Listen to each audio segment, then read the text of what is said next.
Seattle is number 1, Toronto is number 2, and Palm Springs is number 3. And Palm Springs actually has probably more per day than Seattle does. That's always been a bit of a controversy, but you know, it's not a numbers game. That really shouldn't be that important. The fact that they get people who come from all over the world to come to see this film festival is a mark of its greatness, really. 70% of the audience coming for the festival was coming from outside of the Coachella Valley. That's a staggering figure for any festival. I mean, there are festivals like Telluride where, yeah, probably 90% of the audience comes from outside of the Telluride Basin, but it has an audience of 4,000 attendees. Palm Springs draws well north of 130,000 attendees, and for a town of roughly 50,000 people, that is pretty staggering. So yeah, we're filling a lot of hotel rooms, and not only that, we're generating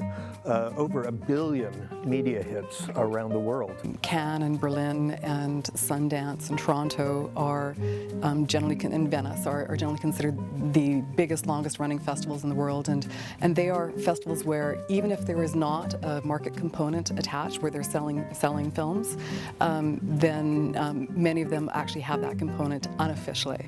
We're an audience festival. We've always been an audience festival. That is our strength, and that's our passion.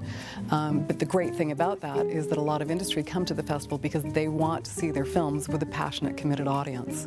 So we're different than those festivals, but we're not trying to compete with those festivals. We think there's room for everybody, and some of their programmers come to Palm Springs, and we go to their festivals as well. So it's a loving between the festivals.